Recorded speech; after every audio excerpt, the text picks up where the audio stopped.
All right, so in this video, I'm going to go over Stonewall versus Stonewall. So what do you do if they copy you? So here, here, here, like this. So what you need to do, we'll go knight f3, knight f6, and this is very, very important, is you need to go c4. If you guys watch the Stonewall versus Stonewall Dutch video, I go over it all there too. But basically here, you want to have the bigger wall. If they go c5, you go knight c3, and this position will be better for you because you're white and you're better developed. So any kind of trades here will favor the white side. And just say, for example, if take and take, they shatter their wall, this pawn is weak, and this bishop is very strong.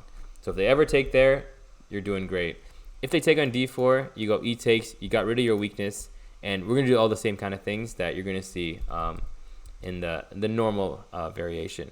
So normally they go c6, and here what you're going to do is bishop d3.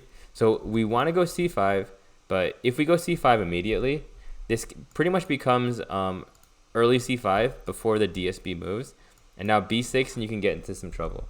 So all we do is bishop d3 first. Let's say bishop d6, castle. He really wants to go c5. So castle, castle. Knight c3 I think is a little bit better. Let's say knight e4. Do not take this knight. Basically, they're going to be very cramped, and the more trades are going to favor the black side. So bishop d2. Okay, if they take, you take back, no problem. So here is where you're ready to go c5. And the reason why is, let's say they move the bishop back, b4 and a5. So now we can go a3, because if they take, the rook is now protected by the queen. So here we are good to go. Generally, I don't see them go a5 a lot. And actually, even here, you don't have to go a3. You can even go b5. And if take, you have knight takes.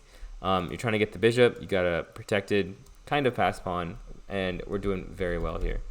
So this is generally what I see a lot of. They're going to rook lift and try to attack you. So we just keep pushing on this side. So the queen side is our strong side in the Stonewall, and the king side is generally their strong side. So rook h6, and now this is another very important thing to know. Do not outpost. Like I was kind of saying earlier, they're very cramped. If you move this knight, one, they can start trading, and two, this knight is very important because it prevents queen h4. If we go here and they do this and here and queen h4, now we have to be a little bit worried. They're threatening mate over here, and they have 1, 2, 3 pieces. Even here, I think you're fine. You go h3 and you trade, but why let his queen get in there when you don't have to? So we just keep this knight, do not outpost, and just keep pushing over here. So generally what I see is queen e8. We can go a5, and if queen h5, remember, there's no threat. This knight is here, and they cannot move it. They cannot go here, they cannot go here, they cannot not go bishop here. It's going to take a long time before this bishop could ever go here. And what I like from this side is to go b6. So b6, after bishop b8, these pieces are locked in. They're stuck. To further illustrate this, let's say, for example, a6. Now these guys are pretty much in the shadow realm. They will never come back.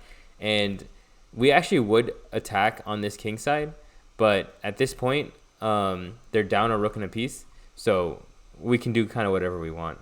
Do not go knight e5 and help them trade and get kind of free. And yeah, so b5. I mean, if they take, once again, we got knight takes. We even have pawn takes. And here, white is doing super well. So basically in the Stonewall, get the bigger wall. And then your strong side is the queen side. Do not outpost. And as long as you do those things, for the most part, like, you're going to have a lot of fun.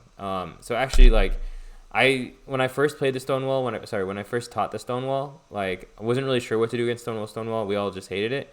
But then after teaching it for years and years, like, we kind of learned, okay, if you get the bigger wall and play on the queen side as opposed to the king side, it's going to feel a little bit weird, a little bit alien. But just know, if you stick to the plan and you have the higher ground over here, that's where you want to battle. You don't want to battle where they have the higher ground or where they have the equal ground, I guess, if that's a thing. So yeah, so that's what you want to do, Stonewall versus Stonewall.